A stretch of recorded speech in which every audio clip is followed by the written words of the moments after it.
lo que era el día de ayer, en la sucesión.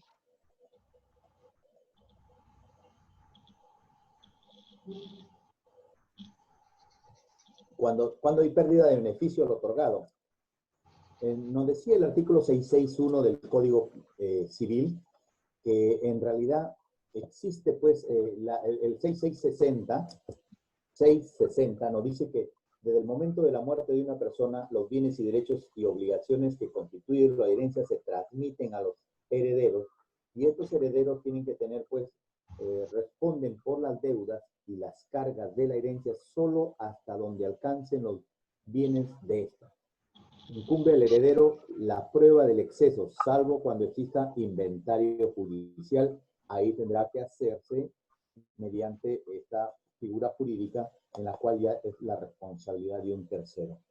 Entonces, existe responsabilidad ultra viris hereditatis cuando va a perder o pierde el beneficio otorgado el heredero cuando oculta dolosamente bienes hereditarios.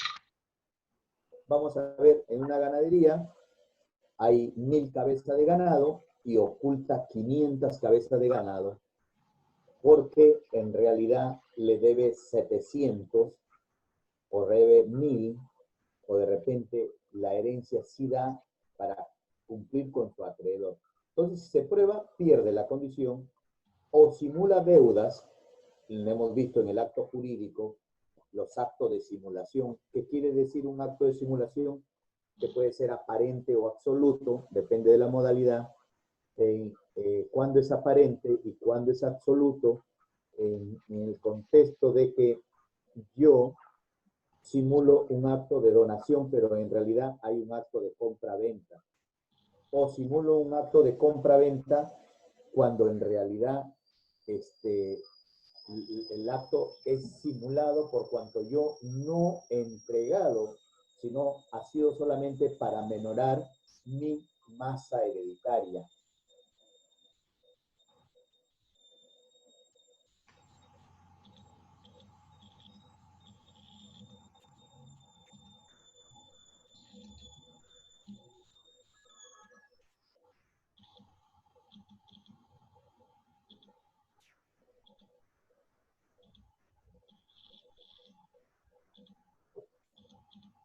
Y ahí hay una pérdida del beneficio otorgado a este heredero. Entonces, hemos visto la competencia y hemos analizado la competencia y la importancia que tiene la competencia dentro del proceso. ¿Por qué es importante? Porque el juez del lugar que debe conocer, porque es un juez territorial y que a la vez puede ser facultativo en ciertas condiciones, conforme lo establece el artículo 19 del Código Procesal Civil, que en materia sucesoria es competente el juez del lugar en donde el causante tuvo su último domicilio en el país. Además de ello, le da la competencia absoluta e improrrogable. Entonces, corresponde al juez del último domicilio en el país conocer de los procedimientos no contenciosos. Me levantan la mano. Profesor, buenas tardes. Consulta, cuando se indica último domicilio, ¿a qué se refiere? ¿Al que detalla en el DNI o al último domicilio que figura en un trámite público o particular? A ver, los actos de disposición y el acto del contrato se puede estipular que para ciertos efectos se fija como domicilio en tal. Sin embargo, la resolución administrativa del Registro Nacional de Identidad e Identificación, RENIE, considera en el artículo 55 que la declaración jurada, el que hace la persona sobre los datos, se consideran aquellos como el domicilio. Y entonces, por lo tanto, se considera el último domicilio que se encuentra en el lugar del DNI. Muy amable, gracias. es por eso tengan ustedes mucho cuidado que pueden interponer una nulidad pueden poner la nulidad de resolución, nulidad de acto cuando les han declarado pues rebelde y dicen, no, yo no vivo ahí, me han notificado en lugar domicilio distinto y el juez ha verificado que la dirección donde se ha notificado es la misma que figura en el RNIE. Caso es distinto que en un contrato haya determinado un domicilio especial.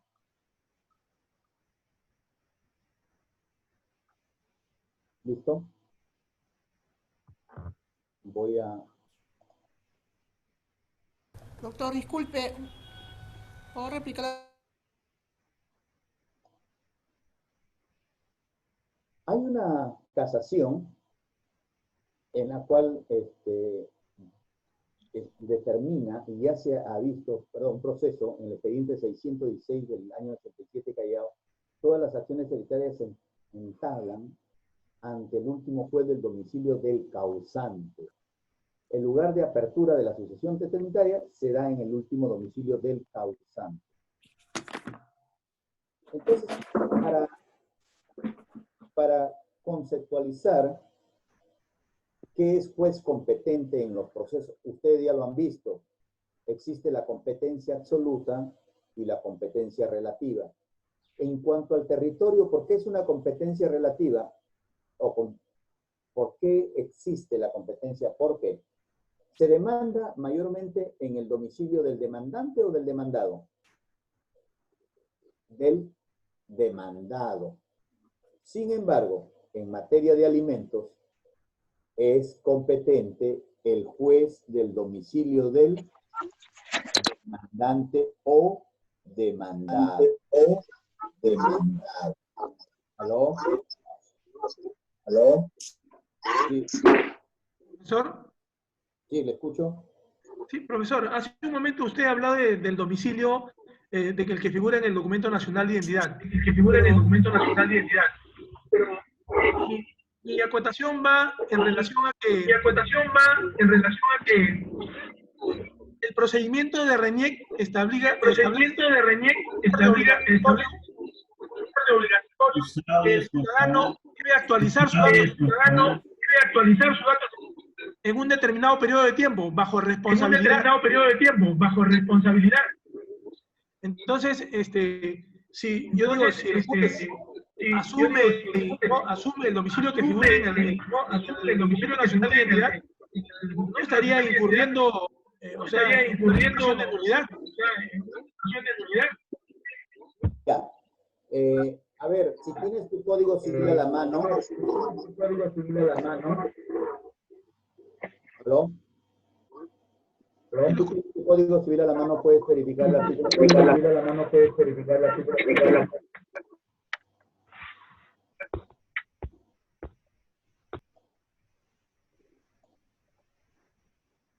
A ver, si ustedes tienen su código a la mano, en el artículo 33 establece que el domicilio es de la residencia habitual.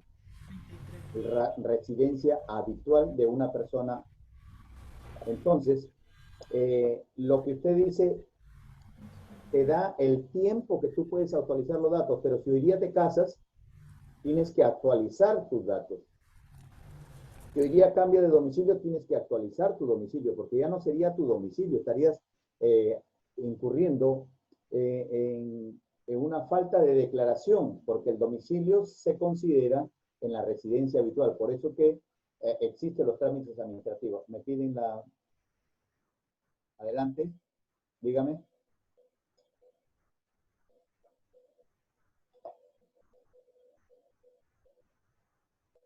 Hola.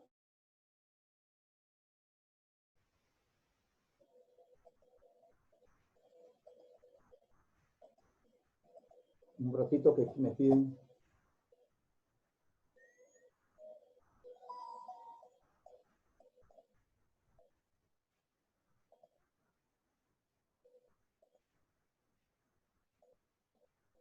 Ya, a ver, me levantaron la mano, por favor, puede hablar.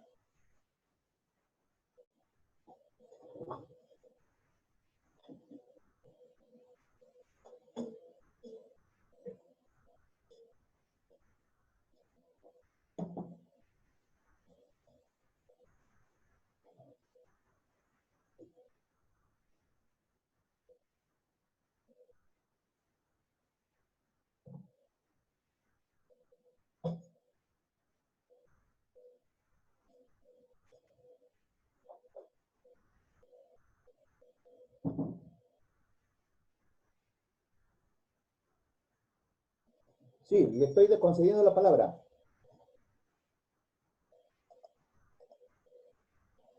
Hola, ¿no me escuchan? A usted sí, doctor, pero no a otros estudiantes. Sí, doctor, pero no a otros estudiantes. Algo pasa con Está entrecortando, doctor. algo pasa con su... El compañero Carlos Enrique que pague su Está audio. entrecortando, doctor. Carlos Enrique que pague su audio. Hay un micro que está está haciendo contacto. Alguien tiene abierto su computadora y su celular. Ese es el tema. Ahí hace eco. Sí, Tiene hay que... interferencia, están haciendo. Doctor, ya lo apagó el compañero que tenía abierto ya su celular. Sí, ya se mejoró el audio, ya se escucha mejor ya. Era el Ahora tema sí. de Luis Enrique. Ahora sí, doctor, podemos avanzar. Está excelente su clase. Ya. Entonces, claro que te da dices que debes cambiar, pero uno es declaración jurada de datos. Uno es el responsable. ¿Qué quiere decir ello? Que ¿quién es el único ente administrador de nuestro sistema de datos? Es el Registro Nacional de Identificación, que es el RENIE, el único encargado de mantener la información. Entonces, es responsabilidad de las personas. No, pero si él murió acá, no se lo dice, no, dice el RENIE. Y cuando uno presenta ante el órgano jurisdiccional, tiene que presentar el... No se escucha nada. ¿Hola? Sí se escucha, doctor, sí se escucha. Es el internet de la compañera, creo. Ya, entonces tiene que acreditar con el DNI. O sea, el único documento de identificación en el Perú es el DNI. Y en el DNI tiene los datos y tiene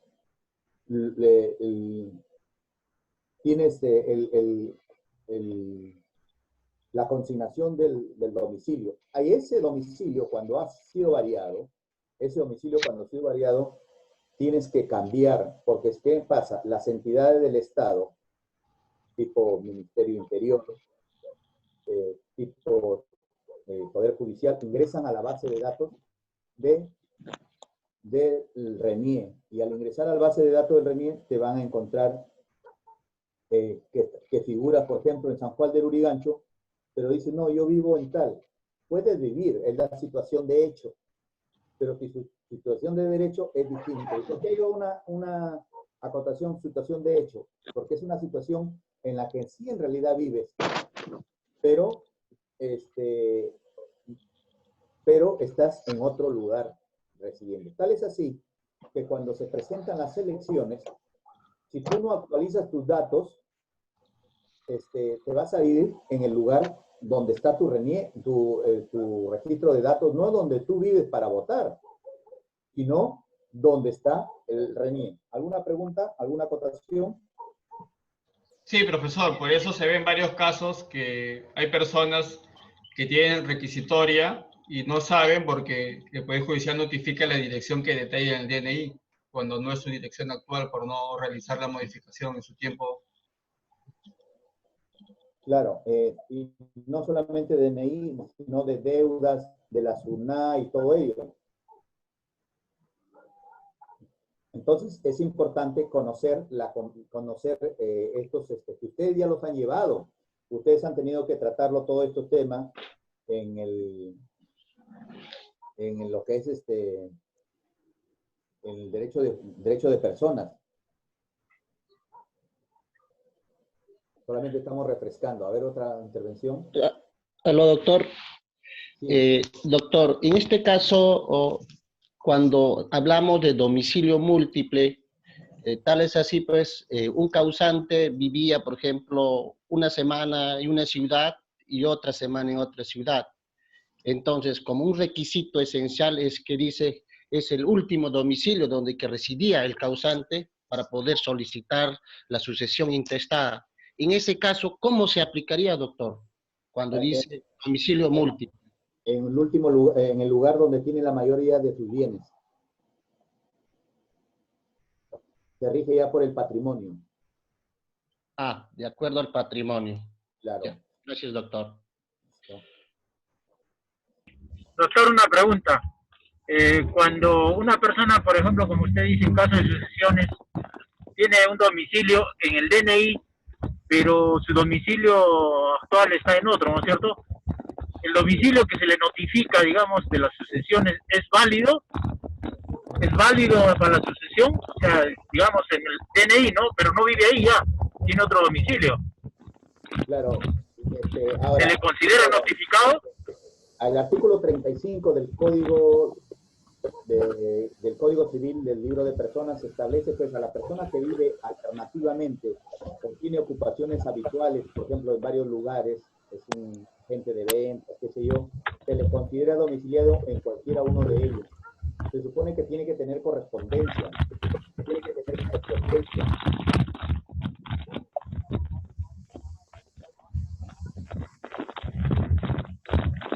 Ustedes ya han tenido que ver, por ejemplo, el artículo 39 del cambio de domicilio. Porque ustedes ya han llevado derecho a personas. Buenas tardes. Doctor, buenas tardes. El artículo 35 del Código Civil dice pluralidad de domicilio. A la persona que vive alternativamente o tiene ocupaciones habituales en varios lugares que se considere domiciliada o en cualquiera de ellos. Sí, es lo que acabo de explicar recién, pues. Sí, doctor, eso es lo que le estoy diciendo. Ya, y artículo 30, ya que tiene código ahí, léame el 39, por favor. Ya, doctor. El artículo 39 dice, cambio de domicilio. El cambio de domicilio se realiza por el traslado de la residencia habitual a otro lugar. Listo. A ver, abrimos el foro. ¿Qué entienden por eso? Tiene que ser notificada el cambio de dirección. Claro. ¿Y cómo debe hacerse? Bueno, la institución llamada a hacer la validación del cambio de domicilio viene a ser la RENIEC. Claro. ¿Por qué es importante? Para su notificación, doctor. Para hacer valer los derechos, porque si no es notificado, no es válido. Cualquier efecto. ¿Una persona se identifica con qué? Con su DNI, su documento de identidad. El documento nacional de identificación. Y ahí indica todas las generales de ley. Para tener los derechos en el testamento. Entonces, un domicilio, incluso, que es diferente a lo que ustedes puedan tener, por ejemplo, el artículo 36, por favor. El artículo 36 dice domicilio conyugal. El domicilio conyugal es aquel en el cual los cónyuges viven de consumo o, en su defecto, el último que compartieron. ¿Y para qué sirve eso? Para una declaratoria, para un proceso de separación de hecho, un proceso de abandono, un proceso de divorcio, porque estás considerando al juez competente del último domicilio donde se consumió o el último que compartieron juntos. ¿Me entiende? Eso no es necesario, solamente es probarlo. Porque yo puedo tener mi DNI cambiado, pero de repente justo llegué a vivir ahí y fue en el lugar donde se produjeron los hechos y desde ahí parte. O puede ser que yo tenga un domicilio, por ejemplo, en Piura, pero es mi domicilio laboral porque yo siempre viajo a Piura, estoy para Piura, todo, pero para demandar el divorcio por la separación de hecho, no demandaría en Piura, sino tendría que demandar en el último domicilio. ¿Entendieron la diferencia? Sí, doctor. Listo, perfecto. Entonces, Entendido, doctor, gracias. Entonces, hay una competencia relativa, y cuando me dice relativa, es porque puede que sí o puede que no. ¿Y cuál es el caso de puede que sí y puede que no? Ese es en el caso de alimentos. Se puede demandar en el lugar del domicilio del demandado o del demandante. En el caso de tenencia, en el caso de régimen de visitas, se puede demandar en cualquiera de los lados. Entonces, en caso de violencia familiar, incluso en el caso de violencia familiar, no es necesario solicitarle el DNI a la agraviada ni tampoco al tercero que tiene interés sobre la agraviada. Competencia absoluta, cuantía. Cuando hablamos de cuantía, estamos hablando de repente de un proceso de alimentos. Para ser juez competente, el juez de paz letrado, más allá de las unidades impositivas tributarias, por el monto, vamos a hablar de un juez especializado de familia. Materia laboral, civil, penal, grado o jerarquía, juez de paz, juez especializado de familia. Turno, estamos hablando competencia funcional y la otra competencia objetiva. Entonces, eso es diferente. Ahora, todos ellos también tienen domicilio, pero ese sería domicilio especial o domicilio funcional. El domicilio funcional es diferente al tipo de residencia habitual, sino se les considera en el sector donde se encuentren registrado su DNI.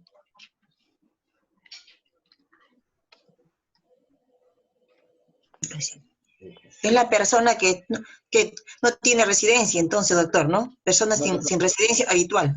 No. Estamos hablando ya del artículo 41. El artículo 41, pues, dice, persona sin residencia habitual, el artículo 41. No, lo que estoy hablando de residencia funcional. Ah, funcional, ya. Ya, doctor, gracias.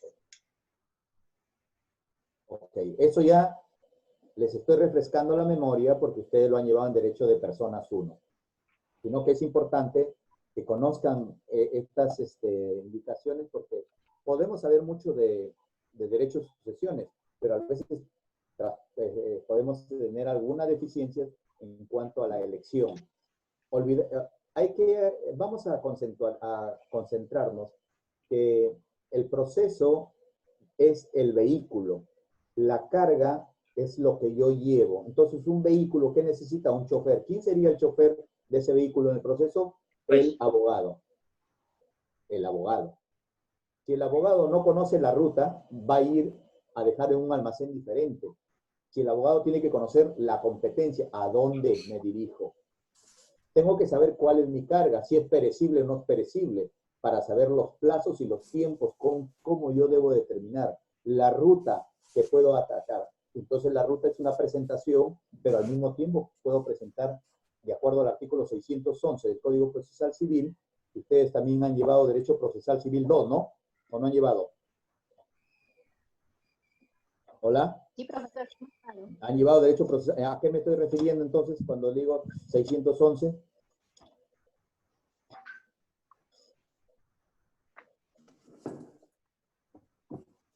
Me estoy refiriendo que en el capítulo del proceso cautelar, artículo 608, me dice qué son las medidas cautelares y el artículo 611 me estipula cuál es el contenido, la verisimilitud, la verdad de los hechos, la necesidad de la emisión y la razonabilidad. Supongamos que tengo una herencia que se dio y está en aduanas, y si yo no la pido inmediatamente va a perecer. Entonces necesito una medida cautelar. ¿Ven la importancia del conocimiento global y total del derecho? ¿Por qué saber todo? Claro, es bien importante. El abogado tiene que tener también una estrategia, saber cómo va a llevar el caso. Esa estrategia se llama argumentación o teoría del caso. Doctor, yo creo que de alguna manera usted a lo que se refiere es que tenemos que estar en todos los detalles del derecho. Así es. Es como, yo lo veo, el derecho procesal lo veo como en honor a la mujer, como una mujer. ¿Por qué? Porque la mujer dice, voy a salir y tengo que combinar A, B, C, D, A, Z, falta el abecedario. Entonces, antes de ustedes de ver el proceso, antes de ver su demanda, también tienen que ver desde la A hasta la Z. ¿Y por qué le ponen 1A, 1B, 1C a los escritos? Muchos que son ahí, trabajan en estudios jurídicos. ¿Por qué le ponen? 1A, 1B, 1C, ¿refiriéndose a anexos, doctor, o refiriéndose a...? Anexos. Ah, ya, anexos, ok. para llevar un orden de la Para secuencia de llevar los su hechos que se están capacidad, para argumentando. llevar su nivel, doctor. No. Hablemos con propiedad. Artículo 130 del Código Procesal Civil, inciso 6.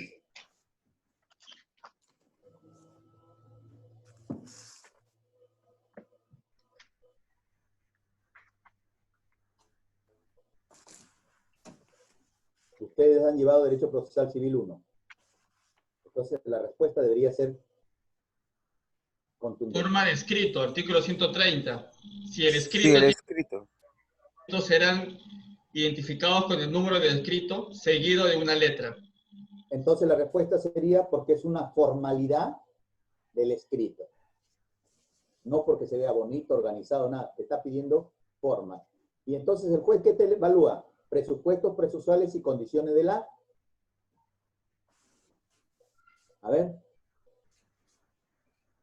Presupuestos procesales y condiciones de la acción. Legitimidad e interés para obrar, forma y forma de... Sí. Entonces, si ustedes vean el artículo 427 del Código Procesal, y ahí termino con la parte procedimental de la petición de herencia.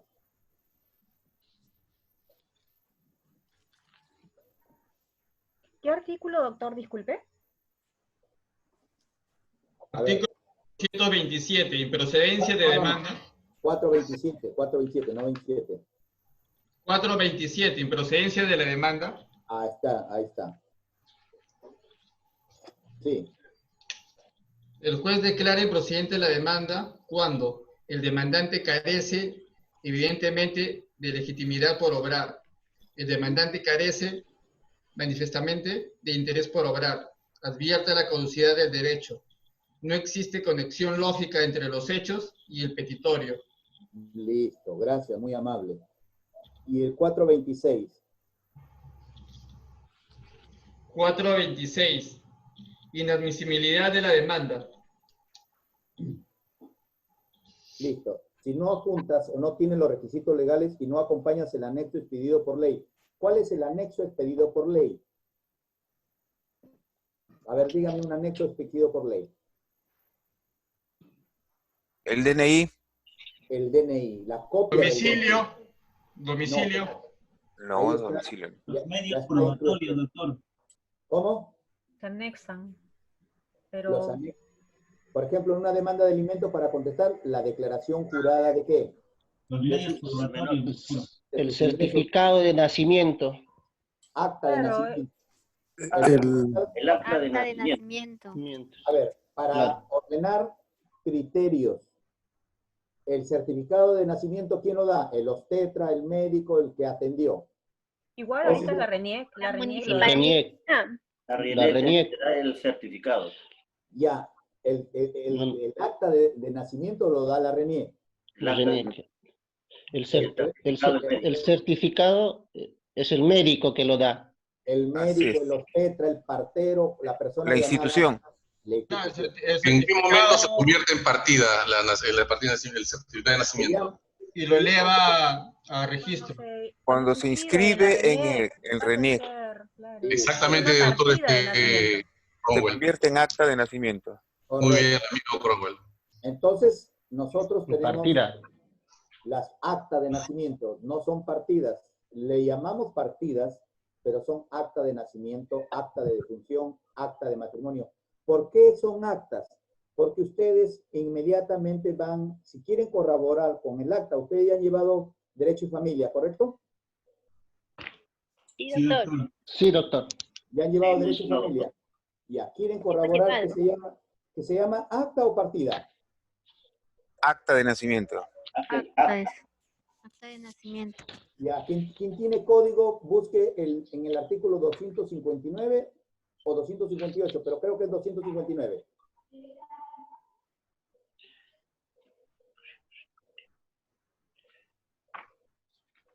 Exhibición por terceros, no, de... procesales, sí, perdón. 259. Formalidades. Ahí está, formalidad de la celebración del matrimonio. Así es. Eso. Listo. El matrimonio se celebra en la municipalidad públicamente. ante el alcalde que ha recibido la declaración, compareciendo, Siga. compareciendo los contrayentes en presencia de 2 testigos mayores de edad y vecinos del lugar. El alcalde, después de leer los artículos 287, 288, 289, 290, 418 y 419, preguntará a cada uno de los pretendientes si persiste en su voluntad de celebrar el matrimonio, y respondiendo ambos afirmativamente, extenderá el acta de casamiento. Listo. ¿Dice partida o acta? Acta. Listo. Acta de matrimonio. Listo. Entonces, desde ahora en adelante vamos a decir acta. Acta. Muy bien, doctor. Lógico. Será con propiedad, doctor. Acta será desde ahora. Gracias, doctor. Profesor, por favor, necesitamos todos los ciclos. ¿Cómo? Necesitamos que nos enseñe todos los ciclos. No, es que... Copia certificada de pago. A ver, yo soy profesor... Excelente. Yo soy profesor de Derecho Civil y yo cuando pretendo... Copia certificada de la partida de difusión. Listo. Copias ya de la partida de difusión o la declaración judicial de muerte presunta. Doctor, disculpe, bueno, yo tengo una inquietud igual. Lo que sucede Tengo una inquietud. Tengo una inquietud. Tengo una inquietud con respecto a la denominación, ¿no? A la denominación, como usted ha indicado, si hablamos de acta, hablamos de certificado, hablamos de partida. En el artículo 260, digamos en el último párrafo, hacen mención sobre el certificado de matrimonio, creando un poco confusión con respecto a lo que usted indica, doctor. Tal vez mayores luces si nos puede dar. Partida de difusión. A ver, les voy a decir. El acta, O la declaración judicial de muerte presunta. el acta es la celebración original que queda. Esa acta es protocolizada por un fedatario registrador y se llama certificado. ¿Por qué? Lo han certificado a esa Partida de difusión. ¿Me entiendes? Porque ha pasado por el fedatario, doctor. Acta certificada. Sí, acta certificada. Es un fedatario, el que fedatario es el que da fe, no es un notario. Y atrás en la espalda dice, dice esta acta de... Y cuando hablamos de partida de difusión o acta de difusión. Bueno, en realidad cuando uno saca un acta, como usted nos está aclarando, doctor, al reverso indica que se certifica, dice, ¿no? Se certifica, eso es lo que indica, más allá de que sea nacimiento, matrimonio, defunción, divorcio, pero eso es lo que dice, finalmente, la entidad que emite, que es en este caso la RENIEC. Sí, pero al hablar de certifica, habla certificado. Cuando uno entrega, a la universidad entrega acta de notas. Y cuando le entregan a usted, no le entregan la original, sino una certificado de notas. ¿Me entendió la... Sí. Listo, ok. Sí, doctor, gracias. Claro que hay varias confusiones en... Partida de matrimonio, dicen. O la inscripción.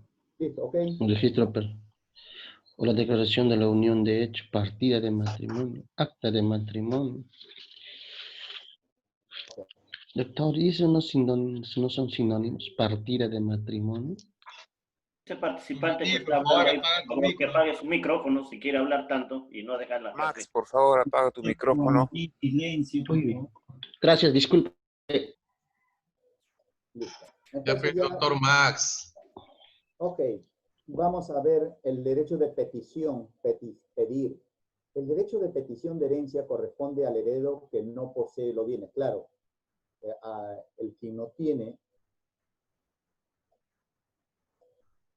si me pide un levantamiento, a ver, adelante Peña, levantó la mano.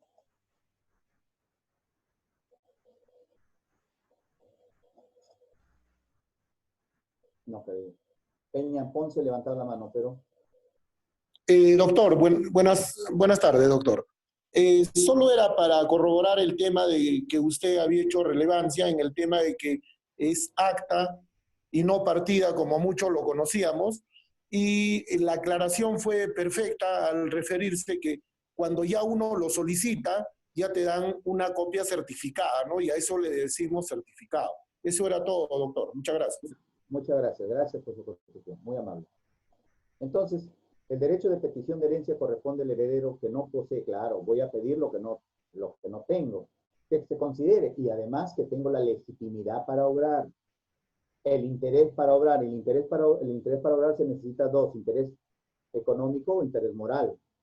Y se dirige contra quien los posee, quien los posee en todo o en parte a título sucesorio, para excluirlo o para concurrir con él. Para excluirlo quiere decir que no es el heredero legítimo, o para concurrir con él porque es mi hermano, mi medio hermano, y que tengo un vínculo con el causaviente, con el cujus. Por lo tanto, voy a concurrir por una alicuota. Entonces, la pretensión anterior puede acumularse la declarador de heredero al petición, habiéndose pronunciado declaración judicial de heredero, considera que con ella se ha pretendido sus derechos. ¿Qué quiere decir? Se ha vulnerado sus derechos.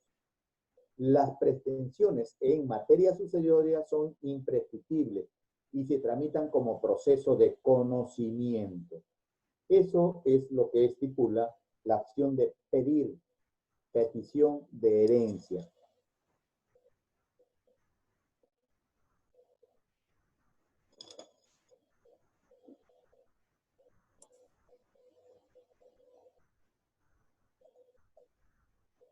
Acción reivindicatoria. Ya hemos visto en el derecho romano los interdictos y la acción reivindicatoria. ¿Cuándo procede esta acción reivindicatoria? Contra el tercero que sin buena fe. Entonces, si me dice que hay una mala fe, debe existir una buena fe. Procede contra el tercero que sin buena fe adquiere los bienes hereditarios por efecto de contratos o títulos onerosos celebrados por el heredero aparente que entró en posesión de ellos. Yo de repente era el ahijado de Cariño, cuidaba la finca de mi abuelo, perdón, del señor que le decía de abuelo de Cariño, pero no tenía el cognatio, no tenía esa consideración consanguínea, y al no tener el vínculo consanguíneo,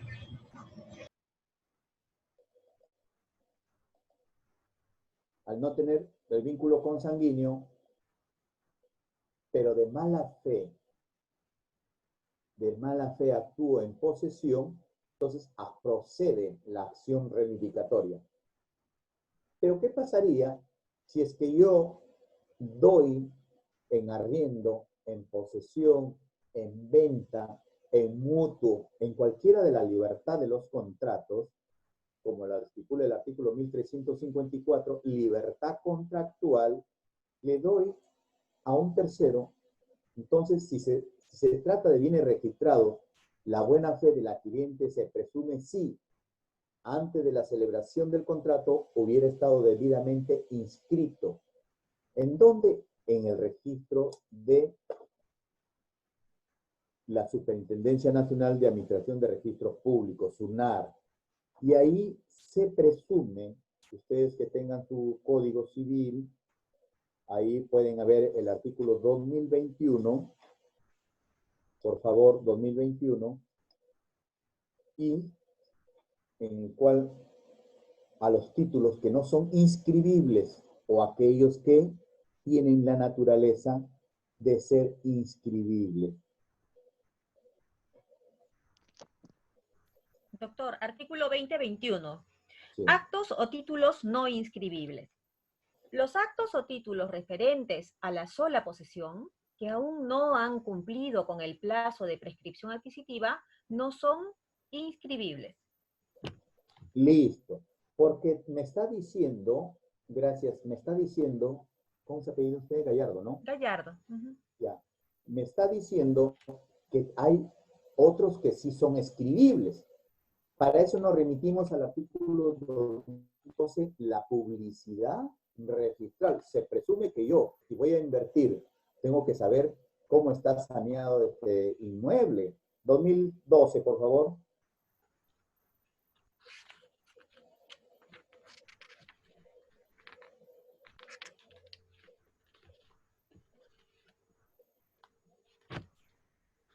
Se presume, sin admitir prueba en contrario, que toda persona tiene conocimiento del contenido de las inscripciones. A ver, fórum, porque esto les conviene a ustedes como estudiantes de Derecho y Sucesiones. Fórum, ¿para qué será importante tener estos conocimientos? ¿Podemos opinar, doctor? Claro, por eso digo, fórum es abierto. Ok.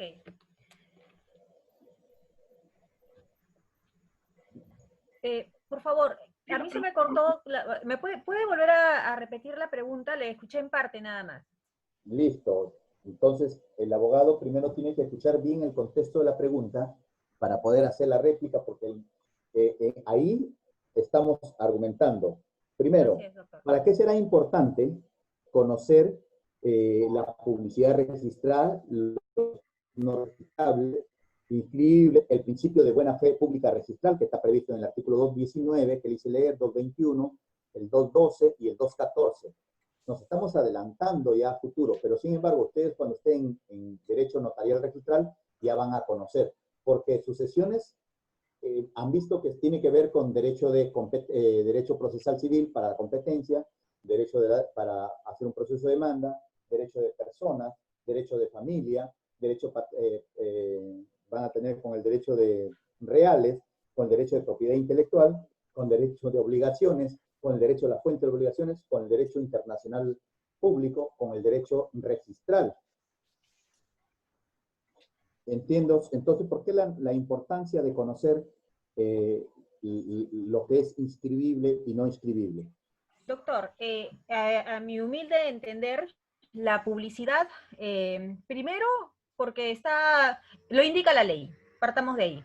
Segundo, porque hace de conocimiento a toda persona que tenga interés sobre, en este caso estamos hablando de un bien inmueble, que tengan conocimiento de que este bien inmueble tiene o no tiene un propietario, ¿no? Para hacer valer lo que usted menciona como la buena fe. Existe buena fe si yo he revisado en registros públicos y efectivamente veo que un predio no tiene un titular. Digamos, estamos frente a la figura de ¿qué vendría a ser esto, doctor? ¿Inmatriculación? ¿Con una probable inmatriculación? ¿O incluso prescripción si se tuviera posesión? No, usted me... Claro. Es importante porque ahí ya me está dando de los bienes, por ejemplo, cuando hablamos de una prescripción sería. Cuando hablamos de una prescripción adquisitiva de dominio de bienes inmatriculados o los matriculados, ¿correcto? Y ahí también hay otra luces. Por eso el derecho es lindo. Cuando uno habla de derecho es lindo, porque ahí me voy a ver sobre la ley del domicilio, en la cual del régimen patrimonial del matrimonio, ya que estás por ahí tú con el artículo, el 2078, por favor. 2078. Sí. A ver. Un segundito, por favor. Régimen internacional del matrimonio. Listo, estamos hablando ya de un patrimonio, ¿no? Es importante para terminar la idea. Régimen patrimonial del matrimonio. Ese es, ¿no, doctor? Así es, sí, porque estamos hablando de todo lo que... Es que ayer, no recuerdo, un compañero de ustedes me dijo que hablamos del punto de vista del solar, creo que fue, si no me olvido. ¿Del solar está ahí en el grupo? Sí, está acá presente, doctor. Sí, del solar ayer me dijo, porque yo recuerdo mucho cuando ustedes interactuamos, yo recuerdo los apellidos, recuerdo más o menos, ya lo estoy... Y del solar me dijo, entonces hay dos cosas, una sucesión que es interesante cuando hay patrimonio y otra sin patrimonio, claro, por eso es que le llevo todos los artículos que les hago leer y le pongo a ustedes a conocimiento, es para que vean con el patrimonio. Siga, Gallardo. Ya, doctor. Doctor, antes, para continuar su comentario, permítame, y no solamente creo que también es adicionalmente interesante tocar el tema de la herencia de sin patrimonio y con deuda y sin deuda. que también es otro mundo, ¿verdad? Zulita, una preguntita, le voy a hacer al profesor. Jorge Flores me llamó. Profesor, en este caso, por ejemplo, si el causante no tiene herencia o bienes como para heredar, también cuenta en la masa hereditaria si tiene una liquidación de un trabajo, por ejemplo. Por ejemplo, en este caso que tiene AFP, liquidaciones, un buen dinero, ¿también cuenta? Claro, se transmiten derechos. Si el derecho era del sujeto, ya pasa a la masa hereditaria. Entonces sí tendría masa hereditaria, no es que no tiene nada, no tiene bienes, propiedades, pero sí tiene... Mira, a ver, tiene que ser bien malo una persona para no dejar nada. Bien malo en el sentido de que no es consecuente con sus descendientes, porque la consecuencia con los descendientes es que mis descendientes tengan mejores condiciones que las que yo tuve. Excelente. Doctor, leo 2078, régimen patrimonial del matrimonio. El régimen patrimonial del matrimonio y las relaciones de los cónyuges respecto a los bienes se rigen por la ley del primer domicilio conyugal. El cambio de domicilio no altera la ley competente para seguir las relaciones de los cónyuges en cuanto a los bienes adquiridos antes o después del cambio. Correcto. Entonces, ahí eso es lo que me faltó ahora decirles en el cambio. O sea, es importante. Pero no lo encuentras en el artículo 33, 34, 35, 36, donde dice domicilio. Lo encuentras en el 2078. Y cuando empezamos a leer, nos quedamos en el 500, en el 600, ya no llegamos al 2078. ¿No? Pero excelente dato, doctor. Pero yo les digo para que ustedes, yo cada hoja que lo veo en mi Código Civil, lo veo una oportunidad de poder viajar, de poder disfrutar de la vida. Entonces, por eso me aprendo el Código Civil, porque es mi única herramienta en la cual me da ingresos. Sí, me piden... Clarita. Doctor, un bien donado no está dentro del patrimonio del matrimonio, ¿correcto? Pero, a ver, para que tú dones un bien dentro del matrimonio, ¿quién tiene que, si es sociedades gananciales, quién tiene que también acentuar? No, por ejemplo, antes que yo me case con una persona, me donan una propiedad. Después de meses me caso. Ese bien donado no entra dentro del régimen patrimonial del matrimonio. Ojo, pero los frutos de ese bien pertenecen a ambos. Al cónyuge. Sociedades gananciales. Sí. Entonces, si bien cierto, es un bien propio, pero los frutos van a percibir para la familia. Depende de cómo se casen, doctor. Entonces, doctor, una pregunta, doctor. Claro, doctor, una pregunta. Sí. Eso es doctor. Familia.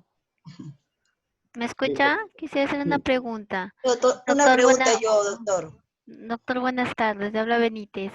Doctor, ¿quiere decir entonces que si una persona, por ejemplo, yo que fuera, ¿no? Me tenía una herencia de mi padre y después me llegó a casar, ¿esa herencia tengo que compartirla en el momento de la separación? No, ¿O no. Los frutos, no, por nada. Los frutos. Al momento de casarse, pueden constituir patrimonio familiar o pueden hacerlo por la situación de separación de bienes. De bienes. Listo, pero la separación de bienes tiene su particularidad. ¿Ustedes ya han llevado? Sí. ¿Cuál es la particularidad? En el caso de recibir esta donación, por ejemplo, los frutos que se obtengan de la donación, eso sí se comparte dentro de las sociedades gananciales, pero no la propiedad. La propiedad sí es propia, es personal. Listo, pero... Doctor, y si fuera al revés, esa herencia la recibí yo y me casé después y yo me muero, no tengo hijos, ¿esa herencia pasaría a mi esposo o no? Claro. Eso es así. Claro. Doctor, una consultita. Listo, ya esa es familia, vamos a empezar, ya consultas, la última. Sí, doctor. Justamente el compañero Cromwell decía, cuando un matrimonio, o sea, son casados y el esposo fallece, entonces, ¿cómo se podría hacer, por ejemplo, para la herencia o para la sucesión intestada, solamente las propiedades del varón nada más, o sea, del esposo nada más tiene que dividirse, o también o de la mujer, de la esposa, porque sabiendo que son ambos, están casados, ¿no? Están casados. A ver, primero para entender, tienes el Código Civil, lee el artículo 327. Doctor, yo creo que para entender primero tenemos que saber por qué medio se están casando esa pareja, si es por sociedad por gananciales o por bienes separados. Según a eso, recién van a hacer los trámites correspondientes a posteriori, creo yo. Claro, pero a ver, si tú te casas por bienes separados, ¿cuál es el punto de quiebre de desconocimiento que no lo realizas para poder tener efectividad? Artículo 327, doctor. Ya. Régimen de separación de patrimonios.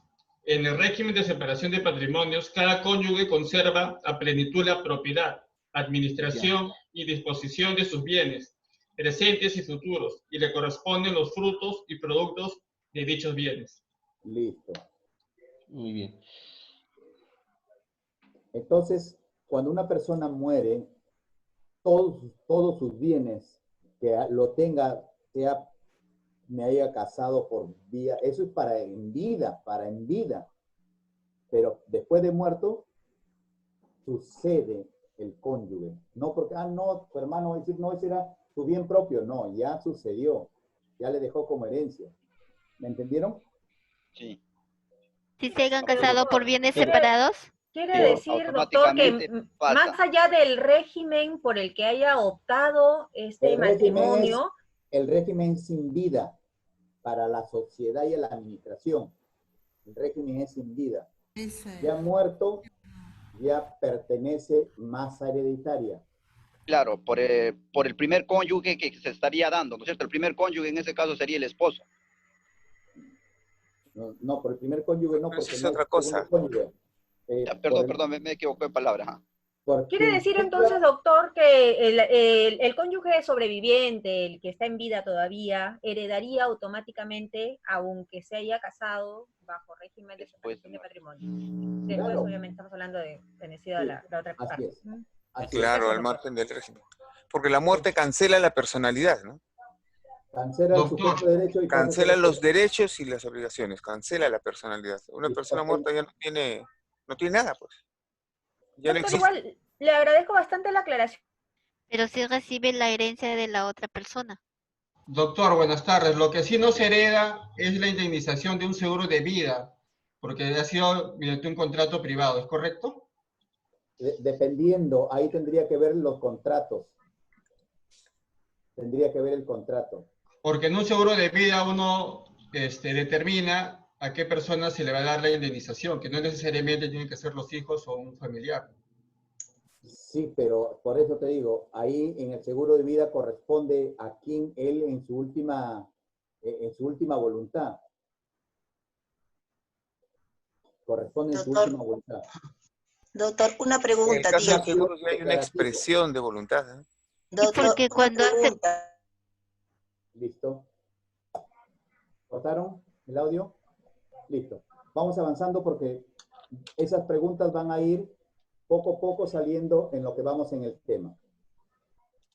Entonces, buena fe, mala fe, tenemos. En los demás casos, el heredero verdadero tiene el derecho de reivindicar el bien hereditario contra quien lo posea a título gratuito o sin título. Enajenación de bienes hereditarios, el poseedor de buena fe que hubiese enajenado un bien hereditario está obligado a restituir su precio al heredero. Y si le adeudara, se transmitirá este último en el derecho de cobrarlo, obligación de dar suma de dinero, ¿no? Procesos en la cual competente juez de paz, dependiendo la cuantía, juez especializado, civil. En los otros casos, el poseedor de mala fe está obligado a resarcir al heredero el valor del bien y sus frutos y a indemnizarle el perjuicio que le hubiera ocasionado. ¿Qué perjuicio? Por ejemplo, del proceso. ¿Cuáles son los frutos? Ustedes van a ver en el artículo 911 que tienen ahí su Código Civil, a ver, para recordar. 911 Por favor, ¿quién tiene la lectura hoy día?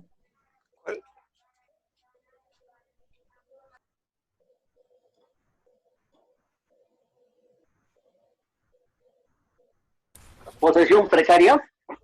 Ahí está. La posesión precaria es la que se ejerce sin título alguno o cuando el que se tenía ha fenecido. Listo. El 910. Restitución de frutos por el poseedor de mala fe. Así es. El poseedor de mala fe está obligado a entregar los frutos percibidos y, si no existen, a pagar su valor estimado al tiempo que los percibió o debió percibir. Listo. Ese artículo tiene concordancia con el poseedor de mala fe que está obligado a resarcir al bien y sus frutos.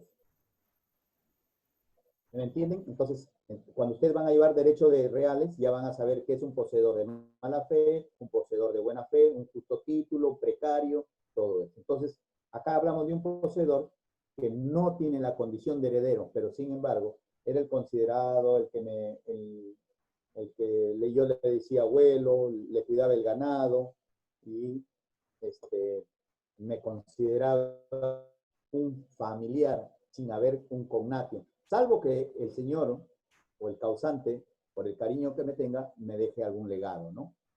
O sea, parte de la legítima, de la libre disponibilidad. Que haya un testamento, doctor, disculpe, y especifique en ese testamento que le deja algo de herencia, ¿no? Sobre su tercio, ¿no, doctor? El artículo 196 del Código Procesal Civil, por favor, lean. ¿Qué número, doctor? 196 del Código Procesal Civil.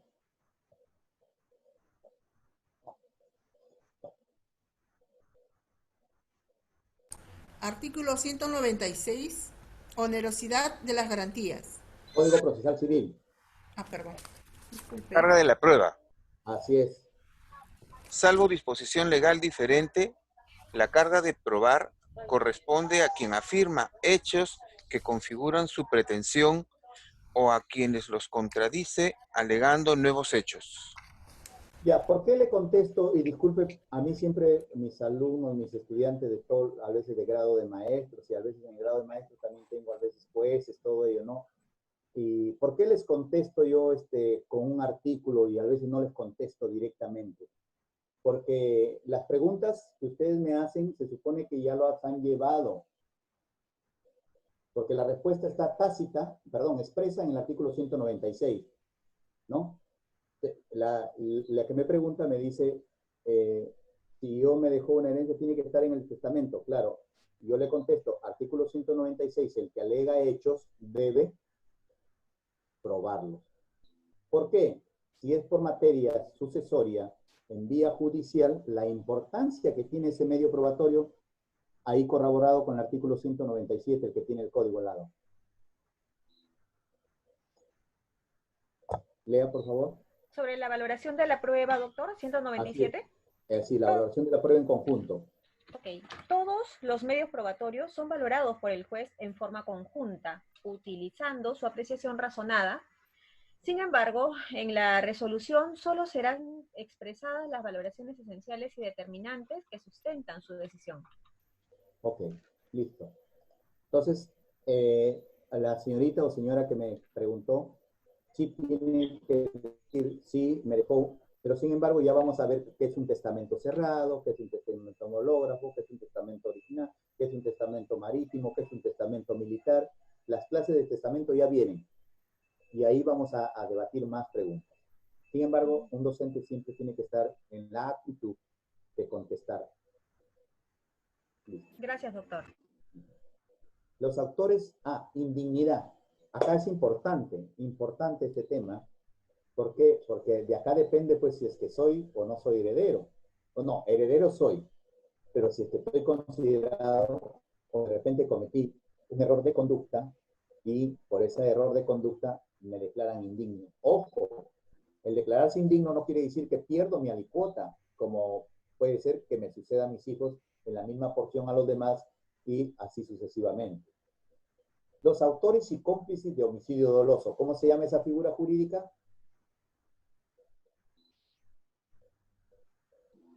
Parricidio. El que a sabiendas mata a su ascendiente y descendiente. Entonces tendría que supongamos que yo nunca conocí a mi padre y lo maté. O de repente yo estaba manejando mi carro y lo maté, homicidio culposo. O de repente nunca conocí a mi padre y yo soy médico y lo estuve operando, homicidio culposo. Acá dice doloso, intención y voluntad de causar la muerte o su tentativa, cometido contra la vida del causante, de sus ascendientes, descendientes o cónyuges.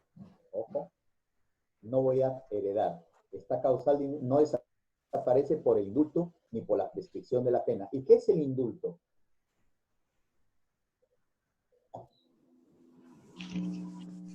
¿Quién da el indulto? El presidente. El perdón de la pena. El perdón de la pena. Eso no quiere decir que te absuelve. Te perdona El delito se dio. El delito acto, existió. Por acto humanitario. Solamente por enfermedad, por todo ello. Entonces, ¿cuándo se da? En diciembre, ¿no? O en cualquier momento, pero se da el indulto. Son unas facultades que el presidente de la República tiene como autoridad máxima que puede otorgar el indulto. Es diferente la amnistía. ¿Cuál es la amnistía? ¿Quién da la amnistía? Por la amnistía desaparece el delito. Pero se perdona el delito totalmente. ¿Y es en forma personal o cómo es? La amnistía lo da el Congreso de la República mediante una ley, o también el Poder Ejecutivo mediante una ley para esa amnistía tributaria, o también mediante de manera conjunta. Colectiva, a un determinado grupo. Y acá es el indulto a una sola persona. Los que hubieran sido condenados por el delito doloso cometido en agravio del causante o de sus ascendientes, condenados por delito doloso, por ejemplo, lesiones graves. No hay homicidio, lesiones graves. Otro delito doloso, injuria, calumnia, difamación, delitos en título, delitos contra el honor. Otro sido condenado en agravio del causante. Los que hubieran denunciado calumniosamente al causa del delito que le da sanción con pena privativa de libertad. Son los famosos, a veces, por ejemplo, se ven los casos de violación que denuncian al abuelito y el abuelito nunca tuvo la culpa y de repente murió el hijo y queda la viuda y la viuda tendría que suceder al hijo y cuando muere el abuelo también perseguiría, pero ha sido declarada indigna por esta figura jurídica. Los que hubieran empleado dolo o violencia para impedir al causante que otorgue testamento. Dolo, intención de voluntad. Le dieron, por ejemplo, un somnífero. O violencia. Violencia es contra la voluntad de una persona. Puede ser violencia psíquica, violencia psicológica, violencia económica, violencia sexual no creo, pero ese tipo de violencia contra sí para otorgar o para obligarle a hacerlo para fines propios. Me dejas el testamento, si no, no te llevo al hospital. Me dejas el testamento, si no me dejas el testamento, todos los días te voy a poner una sustancia que listo. O para que revoque total o parcialmente el otorgado. ¿Quién puede revocar? Es el titular del derecho. En este caso, yo que quiero dejar un testamento o he dejado un testamento, lo puedo revocar. El causante. El causante no, porque el causante ya murió. El que está dejando el testamento puede disponer de él. El que está con el legítimo derecho, está todavía como sujeto de derecho. ¿No? Doctor, pero también el causante, si incluye a esta persona en el testamento es porque lo perdonó. Claro, ahora sí va a venir por ahí después cuando lo perdona. Claro, porque es un acto de liberalidad del quien quien es el ofendido, lo perdona. Los que destruyen, oculten, falsifiquen o alteren el testamento. Ocultarlo, porque tienen que saber que tiene un tiempo de 1 año, de 3 meses para ser presentado. Tienen su tiempo, que lo vamos a ver, el tiempo que deben tener. La persona cuya sucesión se trata y quienes a sabiendas hagan uso de un testamento falsificado. Un testamento falsificado, no es original, delito contra la fe pública, alteración de documentos, los que están estipulados en el Código Penal. Los que hubieran sido sancionados con sentencia firme en un proceso de violencia familiar en agravio del causante. Esto de violencia familiar, pues, incluso como medida cautelar, hay unas medidas de protección y otras medidas de cautelar que no pueden disponer de los bienes, arrendarlo, todo ello.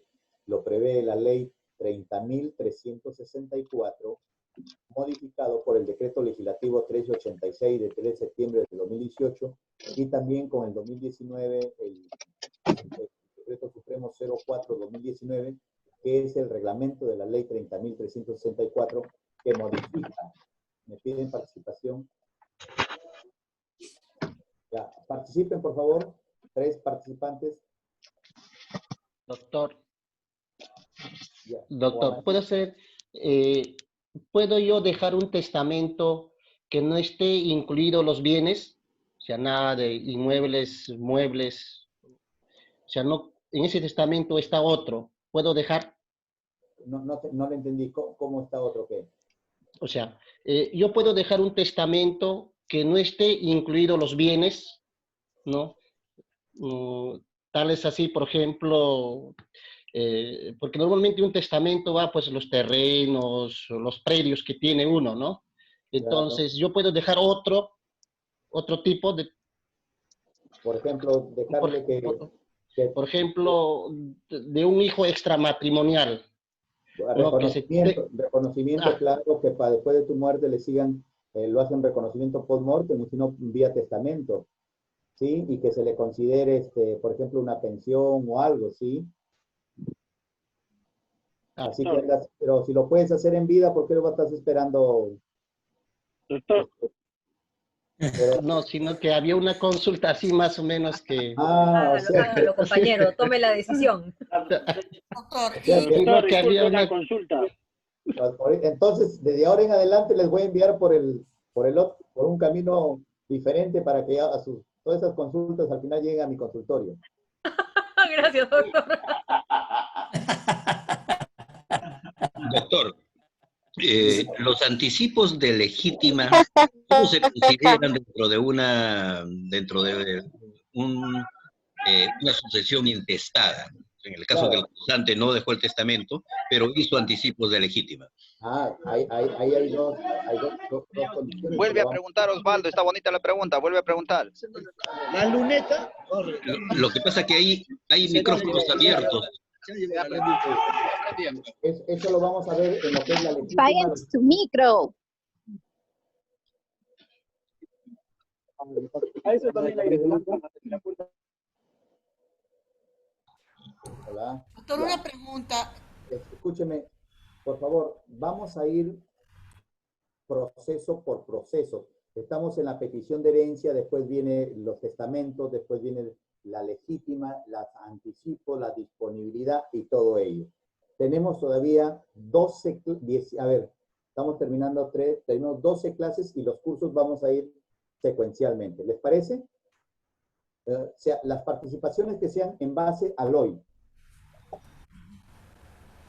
Perfecto, doctor. Sí, porque yo quiero enseñarle de forma secuencial, de forma académica, de forma metodológica, lo que vamos viendo. Al final va a haber un conversatorio total que va a ser motivo de una calificación, evaluación de todos los temas que vamos a tratar. Porque primero tengo que hablar qué es un testamento cerrado, cuándo se convierte un testamento cerrado en hológrafo, cuándo se presenta un manuscrito, hológrafo, cuándo sufre alguna ruptura, cómo se debe hacer el sello, cómo se con los testigos, cómo son los testigos a ruego, cómo es un testamento de una persona discapada, cómo se da, todo ello vamos a ver en el testamento. Luego de ahí vamos a ver cómo es la disposición, la libre disposición. ¿Me entendieron? Perfecto. De acuerdo, profesor. Una pregunta. Totalmente de acuerdo, profesor. Los que actúen con indignidad, sancionados con sentencia firme, ¿el perdón también tiene que ser con sentencia firme? No, el perdón ya no lo da el juez. O sea, tú puedes, el perdón no lo da el juez, porque el perdón es, o sea, a ver, para empezar, el artículo 159 de la Constitución Política del Estado dice que el titular de la acción penal es ¿quién es? Causante. No, el Ministerio Público. Bueno. Y él representa al Estado y la tutela de los derechos de la persona. El Estado es el jus pudiende. Si yo tengo un delito, no hay transacción en los delitos. Claro, en lo penal no hay transacción. Anteriormente había transacción en los delitos de violencia, ahora no. Siguen de oficio. Aún cuando la parte agraviada retire los cargos o decida, tampoco puede de oficio retirar sigue. cargos. Claro, ya no se puede ya, ¿no? Y en violencia familiar, en todo eso, sigue por oficio el proceso.